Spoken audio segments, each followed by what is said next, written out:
Sri G.N. General Manager, Sri K. Swaminathan, SDGM and CBO, my good friend and classmate Radhakrishnan Rao present here, and dear railwaymen. Whenever I am in the company of railway people, I really feel very relaxed and a feeling of homecoming all the time. Therefore, I am very grateful today to Mr. Asthana and Swaminathan for giving me this very wonderful opportunity to be with you on this occasion when the Vigilance Awareness Week is being observed throughout the Indian Railways. The significance of observing Railway Vigilance Week I need not explain to you. All of you are very familiar with it. And the most important thing is you have already taken the integrity pledge as well. So I will not go in those details very much today, but confine myself to the specific task given to me to speak to you on the subject of ethics in management, lessons from the corporate world. I had spent 37 years on the Indian Railways. In between, I had gone out of the Indian Railways to a corporate world, heading the biggest shipyard in the country, Cochin Shipyard. I was chairman and managing director of the Cochin Shipyard in 1979. After retirement from the railways, I had the opportunity to head 3 other corporate entities, namely the Konkan Railway and the Delhi Metro Rail Corporation. I'll be speaking to you what lessons can be learned, particularly from these 2 projects that I had, after my retirement, I handled. The 2 really biggest infrastructure projects this country has seen after independence. What lessons management of these projects have for all of you? This is what I want to place before you today. Konkan Railway, as you are aware, is a 760-kilometer long broad gauge line between Bombay and Mangalore along the west coast of the country. You are all aware that this west coast through which this line passes is one of the most difficult terrains ever encountered in the history of railway construction in this country. It's a very narrow strip of land. On one side you have the Arabian Sea, on the other side the mighty Sahyadri Hills. And the whole area is crisscrossed with rivers, hills, hill terrains, estuaries, etc. So much so, the difficult days of the country can be imagined by you when I mentioned that for constructing this 760-kilometer long line, as many as 92 tunnels had to be bored through for a total distance of 83.5 kilometers. The longest tunnel being about 6.5 kilometers. In fact, there are 9 tunnels on this line which are more than 3 kilometers long. And imagine each tunnel how much time it would take. And there are 147 major bridges to be built. The longest bridge being across Sharadhi River, which is more than 2 kilometers long. And the ex-ENO was in charge of that bridge. He is presently the SDGM and CBO of Southern Railway. Dr. Nilayam was my ex-ENO at that time on that bridge. And the highest viaduct, because it's a very undulating country, some of the areas, the viaducts have to be very high. The highest viaduct on this line is near Ratnagiri, across a Panvel viaduct. The highest pier of this viaduct is as tall as Qutub Minar. You can imagine what is the difficult type of project that we have to execute. Apart from the technical challenges involved in this project, I thought the biggest challenge was raising the funds for the project. This was the first time a major new railway line was taken up by Indian Railways on a PPP model, meaning the railway contributed only 1/3 of the cost of the project, and 2/3 of the cost of the project had to be raised from the market, and that responsibility was with Konkan Railway Corporation, of which I was the CMD, Chairman and Managing Director. Things went on very smoothly and nicely to start with, but within 1 or 2 years of starting the construction, the capital markets in the country went into a topsy-turvy condition following the Harshad Mehta scam. You must have heard about this Harshad Mehta scam, and it was just not possible to get money from the market. We had to face those difficulties. There were days we did not have money to pay the contractors. There was one or two occasions we had to postpone the payment of salaries to our employees because we just didn't have the money. But I must admit, the contractors stood by us, the employees also stood by us, and we were able to weather the storm and complete the project within 7 years' time. I think completing a 750-kilometer long line through such a difficult and unfriendly terrain was really a good achievement. Thereafter, I moved into the Delhi Metro Rail Corporation as the Managing Director of DMRC. You may be aware that the Delhi Metro is not the first metro in the country. That distinction goes to Calcutta, where a 70-kilometer long metro line was started in 70s. In fact, I had the privilege of being associated with Calcutta Metro in early 70s as Deputy Chief Engineer Planning and Design. In fact, all the designs of civil works in Calcutta Metro were, I can claim, as my creation. But I was not involved in the construction part of it, only the early design and planning. Then I had to come out as the Division Superintendent of Mysore Division. I had to come out. But the sad story is, the experience of Calcutta Metro was not a very pleasant one, either for the city of Calcutta or for the country as a whole. For one thing, this line, 17 kilometers long only, of which of course 16 kilometers were underground, it took 22 years for completion, and the cost went up by 14 times. And worse still, during the construction stage, the central avenue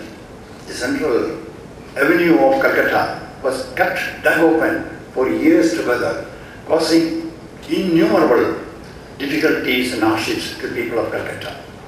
So it was not a very pleasant experience. And seeing the Calcutta's experience, all the other cities where MTP organizations were set up to start metros, they all withdrew. Nobody wanted to take up metro work again in any part of the country. At that time, we were planning metros in Bombay, Delhi, and Chennai.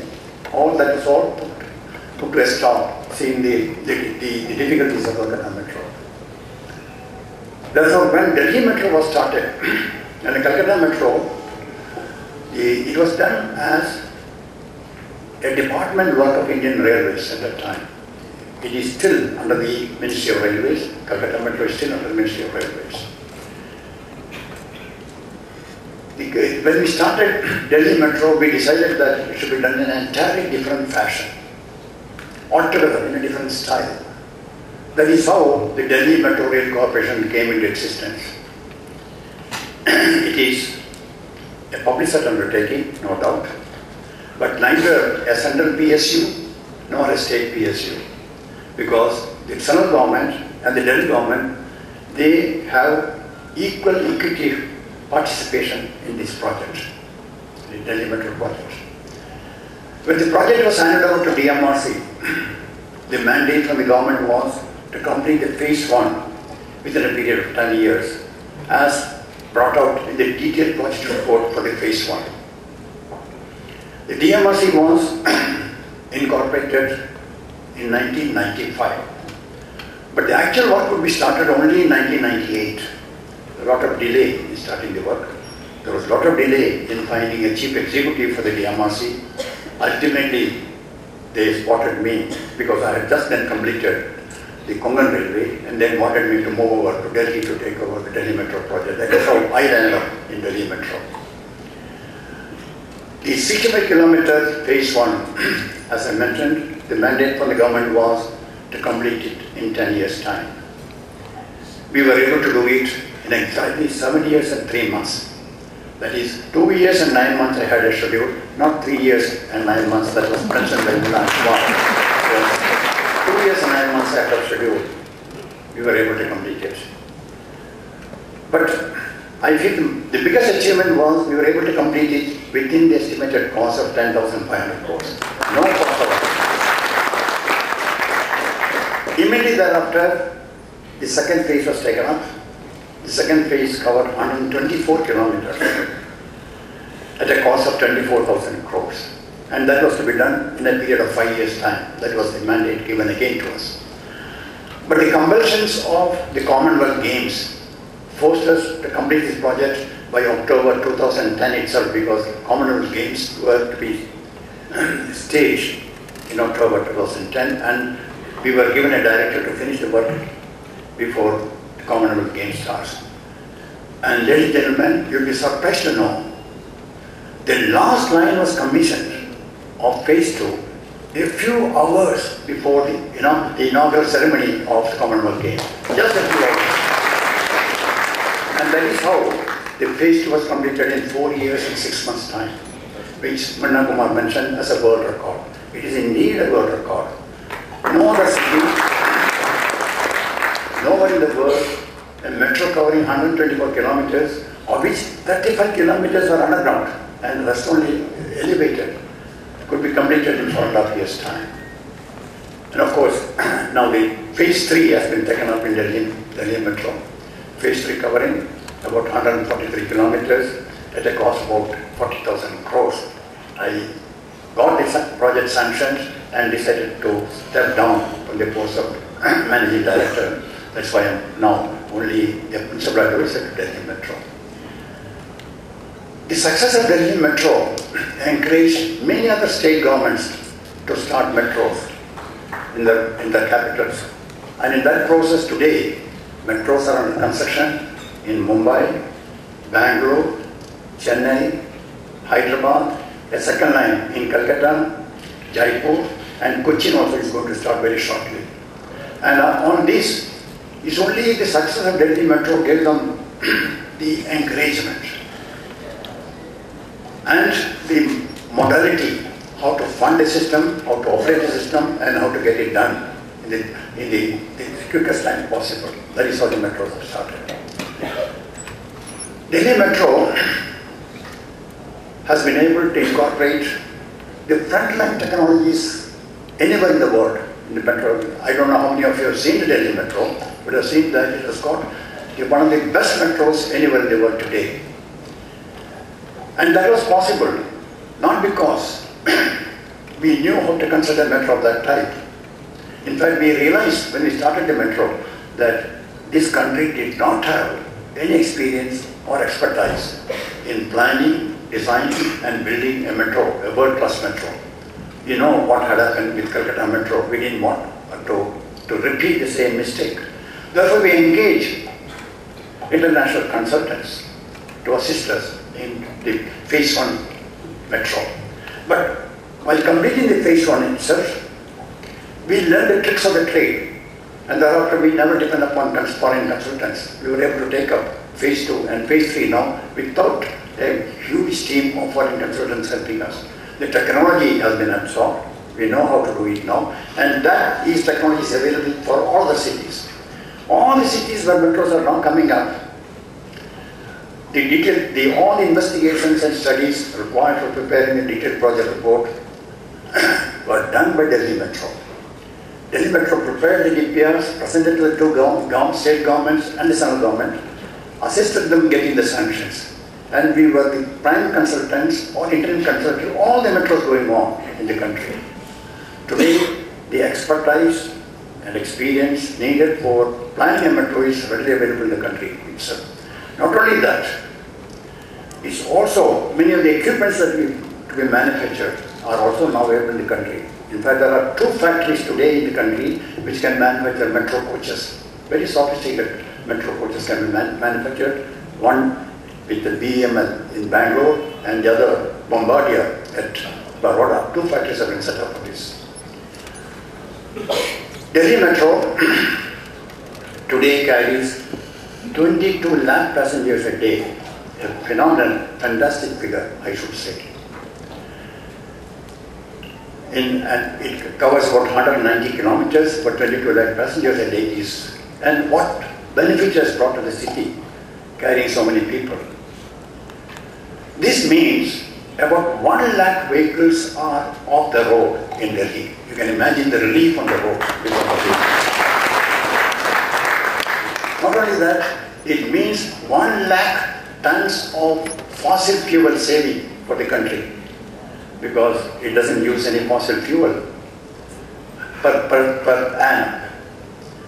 And Delhi Metro today prevents about 37 tons of pollutants being let into the atmosphere. You can see another advantage. And the most important, from my point of view, is that the number of lives we are saving from road accidents in Delhi. Delhi is notorious for road accidents. Many of you may not know that on Delhi roads, every day about 6 to 7 people die due to accidents, and about 50 to 60 people get injured.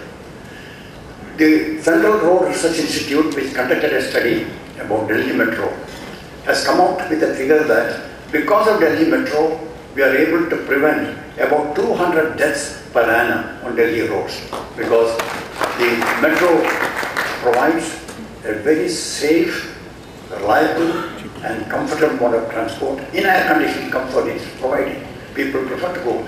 Today the trains are so overcrowded, we are unable to carry the traffic that is offered. During my time itself, we had to procure the rolling stock 3 times. I mean, on 3 occasions we had to increase the rolling stock procurement. Even now, it's not enough. We started with trains of 4 coaches. Then just extended to 6 coaches. Now all trains are being extended to 8 coaches. That is the limit. Delhi Metro has been planned with a carrying capacity of about, each line. The PHPT, what they call the peak hour, peak direction traffic, can be as much as 90,000 people per hour can be carried. That is the capacity that is available. The metro that is being built in Hyderabad is a medium-sized metro, which also I had the privilege of doing the investigations, preparing a project report, and giving the drawing up contours for this metro system here. It can carry only about 40 to 45,000 persons per hour, only half the capacity of Delhi Metro, and that is good enough for a medium city like Hyderabad.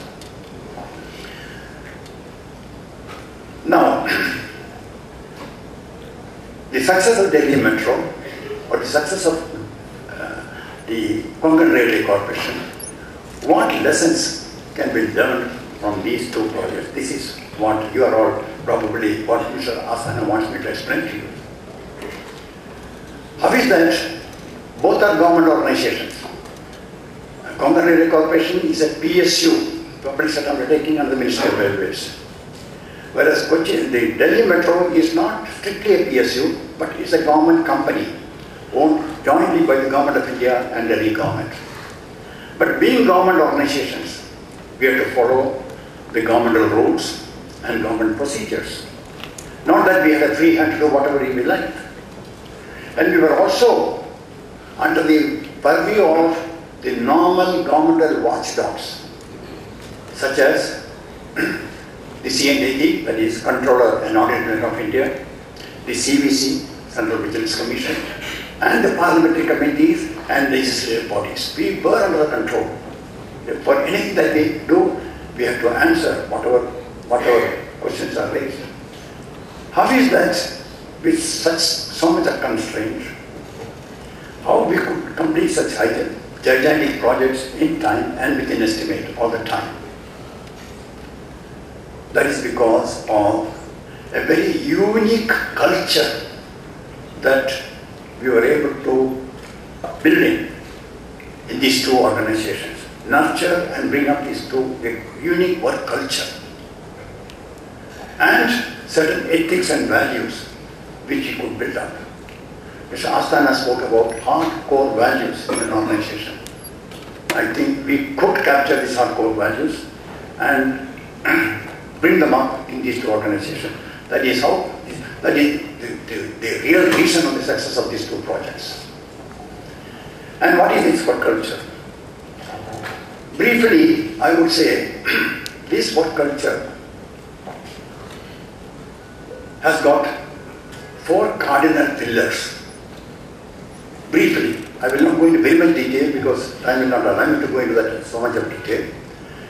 These are 1, punctuality, 2, integrity, 3rd, professional competence, and 4th, social responsibility. These were the real cardinal values or core values of these two organizations. Each of these I will explain very, very briefly. First, punctuality. In Delhi Metro or Konkan Railway, punctuality means not a minute early, not a minute late. We realize that both these organizations, the business that these organizations will have to finally undertake is running trains. We have to run trains. And we realize that unless we are punctual, we cannot expect our trains to be punctual. That is the fundamental philosophy on which we started. Therefore, there was so much emphasis on punctuality in anything that happens in these two organizations, whether attending an office, whether attending a meeting, meeting an outsider, for any activity in the organization, so much importance was given for punctuality. And you can imagine what is the fallout of this insistence on punctuality in the organization. For example, Delhi Metro. All metros in the world, there are more than 200 metros in the world. Usually, in all metros, the least count for punctuality is 3 minutes.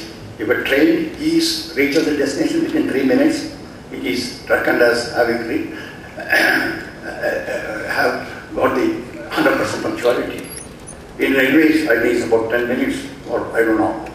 It officially is 10 minutes, unofficially I don't know how much it is. But in Delhi Metro, we decided that right at the beginning, we will tighten our belts and fix the punctuality as 60 seconds. If a train is late by more than 60 seconds, more than 1 minute, it is treated as having lost punctuality. And you'll be surprised to know, in last financial year, the punctuality performance of Delhi Metro was 99.7%. And no fudging is possible in punctuality.